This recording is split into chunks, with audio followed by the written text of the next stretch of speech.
다인쌤과 함께하는 즐거운 과학여행 시간입니다. 우리 이렇게 지금 첫 번째 시간이죠. 그래서 굉장히 반갑습니다. 앞으로 이렇게 디딘 영상을 통해서 교과서에 있는 핵심 내용 또는 앞으로 수업 시간에 무엇을 준비해야 될지 어떤 내용들을 배울지 정리를 해줄 건데요. 이거를 꾸준히 봐서 여러분들의 공부에 도움이 됐으면 좋겠습니다. 자, 교과서 나갈 부분은요. 여기 역학적 시스템이라고 적혀져 있는 이 부분입니다. 그래서 역학적 시스템에 대해서 배울 예정이고요. 역학적 시스템이란 무엇인지 일단 알아야겠죠.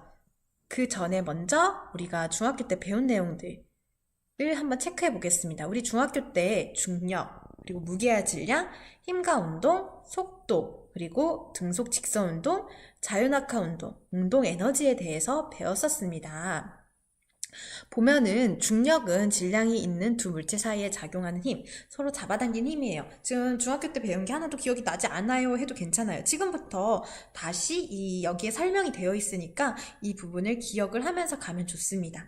그래서 중력은 힘의 일종으로 질량이 있는 두 물체 사이에 작용하는 힘이죠. 그래서 지구가 우리를 잡아당기고 있는 힘도 힘을 보통 중력이라고 많이 얘기를 합니다.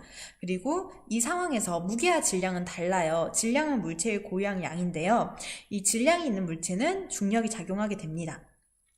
근데 이 질량에 있는 물체에 중력이 작용하게 되어서 받는 힘의 크기를 우리가 무게라고 얘기를 하게 되는 거죠.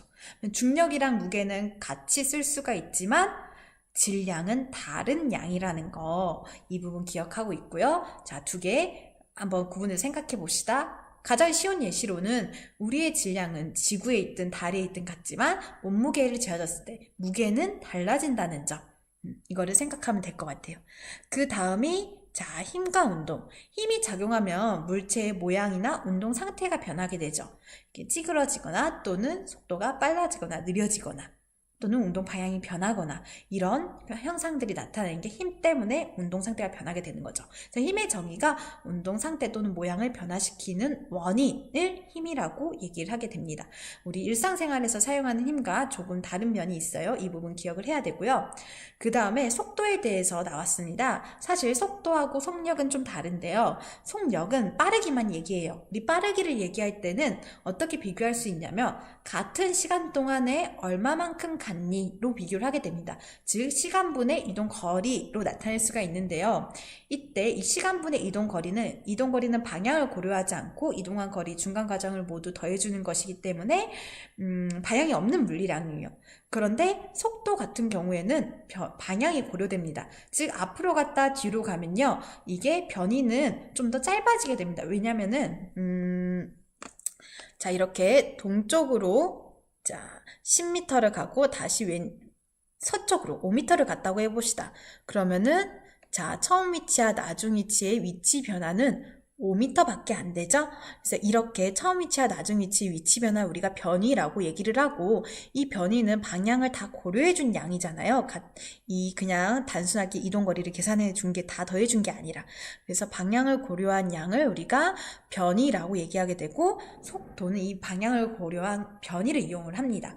따라서 속도를 구하는 방법은 걸린 시간분의 위치 변화, 변이로 계산을 하게 되는 거죠.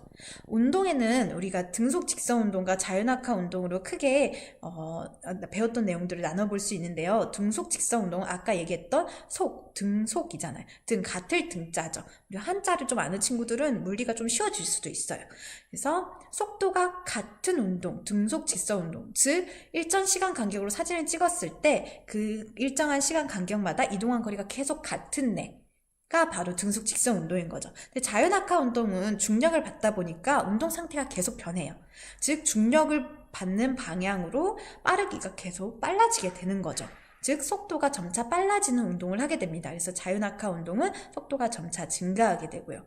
자, 속도가 점차 증가했어요. 자, 그러면은 이 물체가 속도를 가짐으로써 어떤 일을 할 수 있게 돼요. 일을 할 수 있다는 것은 에너지를 가지고 있는 거거든요. 어디에 부딪히면 힘을 가하게 되는 거죠.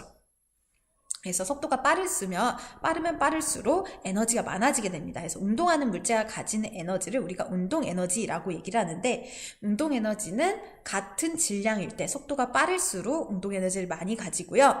하지만 똑같은 똑같은 속도라도 질량이 큰 애가 더 많은 일을 할 수 있겠죠. 그래서 질량에도 비례하는 관계가 있습니다. 그래서 우리 운동 에너지까지 이렇게 봤고요. 그래서 이 부분들 체크하면은 좀 미리 알고 있으면 이번 학습이 조금 더 쉬워질 거고요. 모르고 있다고 해도 학습에는 좀 지장이 없습니다. 그러니까 걱정하지 말고 배울 내용들을 다시 봐볼게요. 자, 여기를 한번 봐보면 왜 다음 페이지를 안 넘어가죠? 여기 봐보면은 첫 번째 우리가 배울 단어 제일 소단어 1. 자연의 질서를 유지하는 힘. 힘에 의해서 자연의 질서가 생기게 돼요. 예를 들어서 여기 다양한 예시들이 나와 있는데 우주여행 같은 경우도 힘을 통해서 힘의 작용을 고려해서 우주여행 궤도를 짜게 되는 거죠.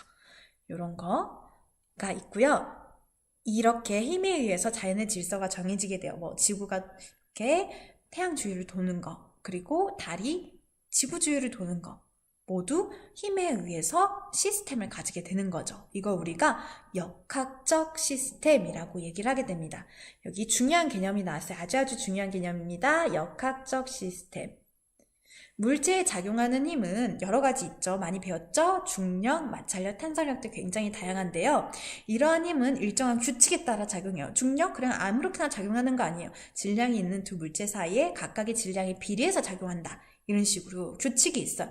이 규칙을 알면 우리가 물체의 운동이 어떻게 변하는지 예측할 수 있고요. 이런 게 바로 일상생활 운동뿐만 아니라 태양계, 우주에도 적용이 되는 거죠. 그래서 힘의 역할 이렇게 여러 가지 예시가 나와 있고요. 자, 한번 해볼까요? 네, 중요한 내용. 자, 힘이 작용하고 그에 따라 물체 운동 상태와 모양이 변하는 체계를 역학적 시스템이라고 합니다. 키포인트 단어예요. 그래서 역학적 시스템이랑 각 요소가 서로 힘을 주고받으면서 질서를 유지하는 것이 되는 거죠. 그러면 중력과 중력에 의해서 유지되는 시스템도 바로 역학적 시스템이라고 볼 수 있는데요. 우리는 중력이 너무너무 중요해요. 모든 물체에 작용하는 힘이고 일상생활에서 너무나 흔하기 때문에 중력이 없어진다면 어떤 영향을 미칠까? 중력은 과연 우리 삶에 어떤 영향을 미치고 있을까에 대해서 생각해 봐야 됩니다. 그래서 이 부분 탐구하기 활동을 수업 시간에 할 건데요. 탐구하기 활동을 수업 시간에 할 건데 보면은 자, 중력이 자연현상과 인체에 미치는 영향에 대해 나와 있어요. 그래서 여기 탐구 자료를 양쪽 불꽃의 모양의 변화와 몸의 변화를 잘 읽어본 뒤에 활동 1, 2, 3에 대해서 답을 해볼 겁니다. 이걸 가지고 우리가 지식시장 활동을 할 거예요. 여러분들이 책을 잘 읽고 이렇게 포스터에 정리를 해서 잘 정리할 내용을 다른 친구들한테 나의 지식을 파는 거죠. 팔아서 엽전을 받는 거예요. 그거의 대가로, 지식의 대가로. 그래서 지식을 많이 팔았다는 거는, 지식의 대가가 많이 모였다는 거는 내가 그만큼 정리를 잘하고 또 지식을 잘 팔았다는 거죠. 그래서 이런 서로 상호작용 활동을 통해서 이 내용들을 우리가 책을 덮고도 다 기억이 나도록 한번 하는 활동을 수업 시간에 할 예정입니다. 그러면 이거에 대한 자세한 내용은 선생님 저는 여기 옆에서 문제 나와 있는데 잘 못 풀겠어요. 위에 있는 거. 그러면 이 옆 페이지를 보면 됩니다. 자연현상에서 중력의 영향이 다 나와 있어요. 크게 3가지 정도로 나와 있는데요. 물과 대기의 순환, 자연현상에 굉장히 물과 대기의 순환이, 물의 순환, 대기의 순환, 요 각각이 중력 때문에 나타나는 현상이고요. 그 이유는 이 아래에 잘 나와 있죠. 그리고 식물의 구조에도 영향을 준대요. 바로 중력에 의해서 아래로 쓰러지려고 하기 때문에 자, 무게를 지탱해 줄 수 있도록 세표벽이 생기게 되는 게 바로 식물의 구조에 식물이 중력 때문에 이렇게 세포벽을 만든 거고요. 그 다음에 자, 사람에게도 영향을 미치죠. 사람의 속에는 중력을 감지하여 몸의 평형을 유지하는 정전기관이 있는데 이 중력이 없어지면 평형을 유지하기 힘들어지게 됩니다. 이외에도 여러 가지 있으니까 알아야 되고 여기 대류 조금 어려운 개념인데요. 이 단원에 꼭 알아야 되는 개념이니까 읽어보고요. 이걸 통해서 여기 개념 정리하기와 과학과 핵심 역량 올리기 이 부분까지 체크하고 1시간 마무리할 예정입니다. 모두 고생했고요. 우리 수업 시간에 볼게요. 안녕.